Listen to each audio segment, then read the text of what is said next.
October is here. That is Zach Boren. The off date is over. Ohio State back to work on Saturday against Maryland. But I've got to throw a little BuckIQ question at Zach, and hopefully I'm right.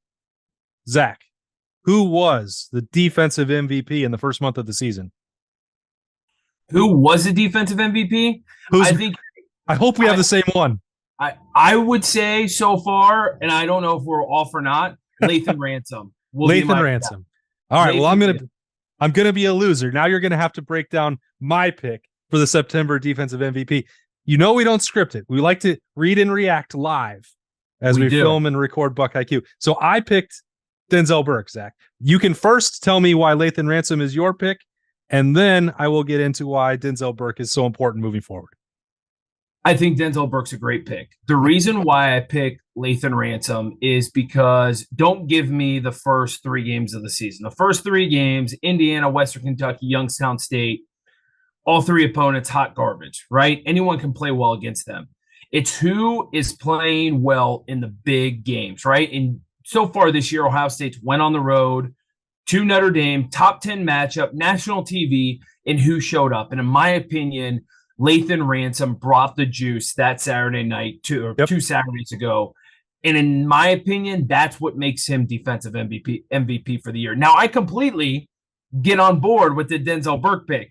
And there can be an argument that is made that Denzel Burke wasn't even really targeted against Notre Dame, which I would buy because of his performance the first 3 weeks. So I'm picking up what you're putting down, but Lathan Ransom found a way to make plays against Notre Dame, and that's why I'm going with Lathan. He did, and he was the Big Ten Defensive Player of the Week after those 13 tackles at Notre Dame. Just some of the most violent collisions that you're going to find. Didn't back down. Key part of that 4th down stop. Lathan Ransom and Sonny Styles on the quarterback sneak on Sam Hartman could be a different game. We also did talk about that last week on BuckIQ, so I'm gonna file that away in my pocket as a reason why to talk about Denzel Burke. Both are important. I think if we're talking about re-earning some of these mantras, every week has been about the silver bullets. BIA in the secondary is wanting to reclaim that. That takes both corners and safeties working in tandem. Lathan's been good, and I think to your point, Zach, you look at the way Denzel Burke is playing right now, doesn't seem like any quarterbacks, even a veteran one like Sam Hartman, wanted to throw on Denzel Burke. And if you can take away half the field, guess what? You're probably going to play a lot better defense. You most definitely are. And we're going to transition this into them playing a Maryland attack this week that has thrown the football every single game this year. Like, that's how they've won games. Their leading rusher, I think, through 5 games has 337 rushing yards. They're not going to kill you with a rushing attack. They're not, big graders up front that you're going to see with a Penn State or Michigan. These guys are going to want to spread you out. They're going to want, I'm not even going to say his name. It's Tua's little brother, Little Tua. Right. So Tito. Yeah. So little Tua is going to run around with his feet, try to make plays there, try and get the ball down the field. So if there's any position group that is going to be stressed more this week than the first 4 weeks of the season, it's that Buckeye secondary. Yeah, we talked about that a couple of weeks ago, Zach, with Western Kentucky they wanted to air it out. They have an NFL caliber draft pick at quarterback, perhaps. Talia Tagovailoa.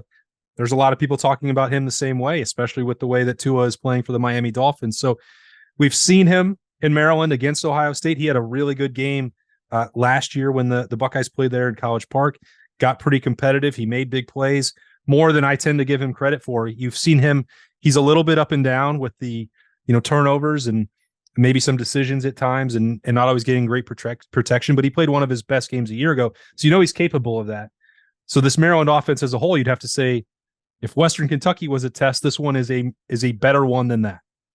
This is most definitely a better one. And the reason why I say that is because little Tua can run. He can do things with his feet. Whereas in Western Kentucky was just going to spread it out, try and get the ball downfield. I was at the Maryland game last year, and what he is able to do on the field in certain situations, like there were 3rd and 6s, there were 3rd and 8s where he would rush or get outside the pocket, which breaks down coverage on the back end because guys come off their men to try and make a stop short of the sticks, and he just dinks and dunks behind you. And so the biggest thing that you see is that you have to get after him early. You have to contain him. You have to get some hits on him. The more he's able to stay clean, able to make plays with his feet, get outside the pocket, get on the run, the more successful he's going to be. And so that's the biggest thing with this defense is not only is it a test for the back end, but what's his pass rush going to be like? Where is that contain going to be like, right? We've seen so far this year that pass rush hasn't gotten home too much. And we know Jim Knowles is not worried about it. He actually made a comment this week that if he was younger in his career, he'd put more kind of emphasis on that, but he's not really putting any weight on the pass rush right now. Well, this week, you have to get after it. You have to get after Lil Tua because you have to hit him early. You have to set the tone early. Last year, we saw it where those guys weren't getting after him until the fourth quarter, and you saw what he's able to do with that Maryland offense. Yep, and a big test there for Denzel Burke to lead that unit at cornerback. He was my pick only, not Zach Boren's. I'm forcing Zach to break down the film of my own personal pick this week. I get to do it. I'm hosting the show. Zach runs it the rest of the year. You get to do it. And can we bring a point up real quick? Last year at Maryland, who was really the MVP of that game? My guy, Lathan Ransom. Blocked punt, if I remember right. You know, with a hand injury. Yeah, with a hand injury, right? Did all those things, Lathan Ransom. Here's another thing, though, and I know these guys are thinking about it. That back end got exposed last year. You know, that was the week, I think it was the week before Michigan last year, where it's like, hey, we've got some serious worries. Jordan Hancock was coming back from an injury. We were expecting big things from that game, and he got beat early on in the game. Denzel Burke got beat multiple times, right? Like, this is much more of just a Maryland team that's coming in. They want to go against this Maryland team and show them the guys that you faced last year aren't the same guys that you're facing this year. And Maryland is always talented at wide receiver, and we're going to see it again this Saturday. And I distinctly remember a Denzel Burke blitz in that play against Talia Tungavailoa, and I remember calling it a business decision with the play he didn't make. You're not going to see that on these clips. Let's roll the tape. All right, Zach, well, let's start at the top. This is the first quarter of the first game of the season, Ohio State at Indiana, and Denzel Burke was getting tested in that one. He was, and you knew Indiana would go after those corners, right? They knew, hey, listen, up front, we're not going to be able to run the football. Let's stress them with some RPOs. Let's get after them. What is Denzel Burke doing right here? Look at this. He reads it. He puts his foot in the ground, plants, and makes a great play right here. We did not see this last year. When you and I believe we were texting during this game, when we saw some of the plays that Denzel Burke was making, some of these guys were making, you could tell the work that they put in the offseason. You can tell by the footwork. So many times last year, they call it a bucket step, right? If you reverse it and you get back right here, you can see it right there. He plants and drives. So many times, guys bucket step where they would plant with that left, that right foot would almost come back to where the left foot is, and then you're a step short. This is planting, this is driving, and this is breaking on the football. Can't do it much better than that. And maybe it's because of that bucket step. I don't know, Zach. It felt like last year a lot of these were just going for 7-8 yards, and the tackle would be made. And it's like, well, that's not necessarily a negative on the grade sheet, but it's not a double plus the way this could have been. I completely agree with you. And it almost felt like their feet were stuck in the mud, right? Like they were just thinking too much. And we talked about that last year. And I think something with this year that you'll see in a defense that now is second year with the defense coordinator is guys just feel comfortable, right? There's a play call that comes in and you don't even have to think about it, right? You just know what your responsibilities are. And I think you're seeing that this year with Denzel Burke. They're playing a lot of man coverage. They're letting him get on guys, make plays, not have to think about what he's doing in cover 3, cover 8, cover 6. All these things are like, hey, you got a dude, go beat him one-on-one. All right, so in the grand scheme of things, this will not go down as one of the greatest plays that Denzel Burke ever makes, but the sequence is important and really encouraging. So this is filling against the run, some run support, reading and reacting there, a physical hit, and it does wind up setting the table for something else later, but this is not something necessarily that we saw a lot of out of Denzel Burke a year ago. No, you just said it on this show previously, right? Is that he made some decisions that weren't the right decisions last year at Maryland, and they were business decisions. And now this year, look what you see. Come down, play off the block. Guess what? I'm going to lower my pads, lower my head, and I'm going to hit this dude. Yes, my helmet's going to pop off. But you want to know something? I'm getting in there. I'm making a play. So many times last year, you would have seen Denzel Burke come up, try and hit him on the side or go after his feet or not, make sure that the guy's getting down here. He's like, you want to know something? Even though I'm a corner, I'm going to be physical. I can show you what I can do. I'm going to lower my pads, and I'm going to hit you coming downhill. And guess what? Playing off a corner, playing off a block, makes a tackle. It's a 2-yard gain. How many times last year did we see them just sit there, try and patty cake with the block, and next you know you're trying to make a play at 8-10 yards down the field? Too many times, I would imagine. And this then keeps them a little bit behind the chains. He misses one play, it's 3rd and 8. And then you actually get to do some corner things once a team is behind the chains. No doubt. 3rd and 8, this is where you want to live as a defense, right? You can show blitz. You can you can do so many different things. You can pull back. You can give so many different looks. Guess what? Denzel Burke here, playing man-on-man, 3rd and 8. You know a pass is coming. He sits on it, reads it, and look what else he does. Buckeye Nation, I think all the fans just went crazy. He turns his head and plays the football. How many times have people been complaining about this for so long? Denzel Burke is in great position here. He's up in front of the receiver. He's on the inside, able to play the ball, gets up, high points it, makes an interception. First one, and what was the stat, Austin? 2 years? First one in the Jim Knowles era. There you go. First one in the Jim Knowles era. And so we don't have to belabor this point, Zach, but you bring it up with getting the head around. If you're putting on the teaching tape, and we say all the time, well, Ohio State corners will turn their head if they are in phase. This is what you put on, right? Like, hit that real quickly. Like, what does being in phase mean, and why does that allow you to do it differently? Well, in phase means in proper position here, right? It means no matter what kind of throw it is, whether it be back shoulder, whether it be a fade like this right down the field, you are in proper position. So many times we've seen, if you pause it right here, we've seen the Ohio State cornerbacks on almost the back behind the wide receiver, right? Playing on kind of almost his left butt cheek in this sense.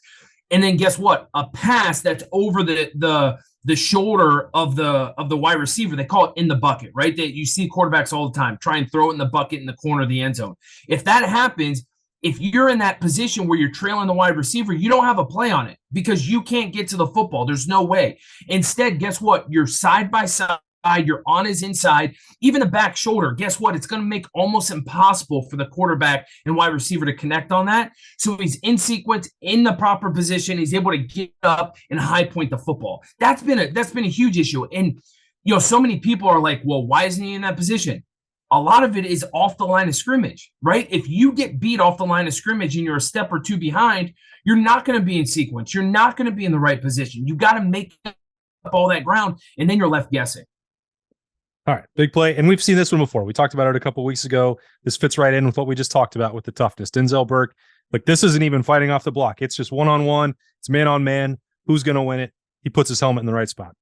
No business decisions this year, man. No business decisions. He is coming down and making plays, and I absolutely love it.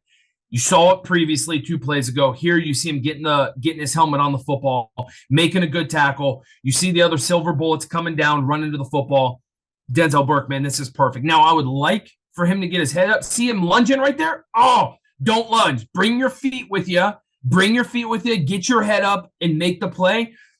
But he made it, right? He did it. Now, if you're playing against, Nick Singleton of Penn State, Blake Corum, Donovan Edwards, you might need to bring your feet and not lunge so much. But this is what I'm going to say. This is game 3 of the season. A lot of times you're still trying to get in form, especially as a corner, right? There's not many times in fall camp you're making live tackles at the corner position.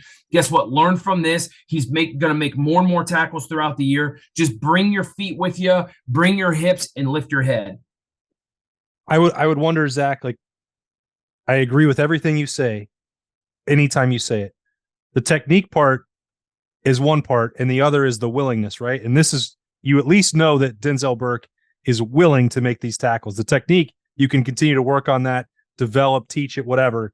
But if you're not willing to do it, it doesn't matter.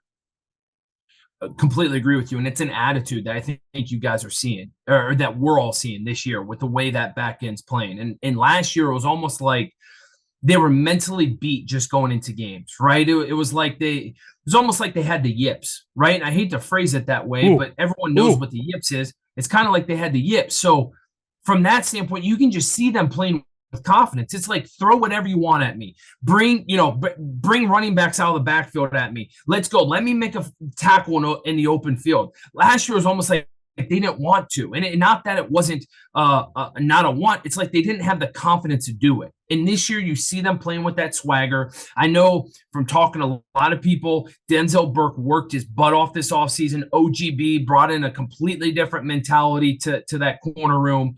And you're just seeing those dudes play. And I love to see it. They're going to get challenged this week. And I'm excited to see what they can do. I'm excited to see what happens when they get that challenge. And then I am excited to break it down next week on BuckIQ with Zach Boren. Love the insight. I was hoping to get his MVP prediction right for September. I missed, but we got some great analysis on Denzel Burke anyway. Both those guys, Lathan Ransom and Denzel Burke, going to be critical. Saturday, noon against Maryland. We'll talk about that on the Sunday Blitz with Zach Boren, and then right back here for BuckIQ next week. For Zach, I am Austin Ward. Thanks for joining us on the podcast. We'll see you next week.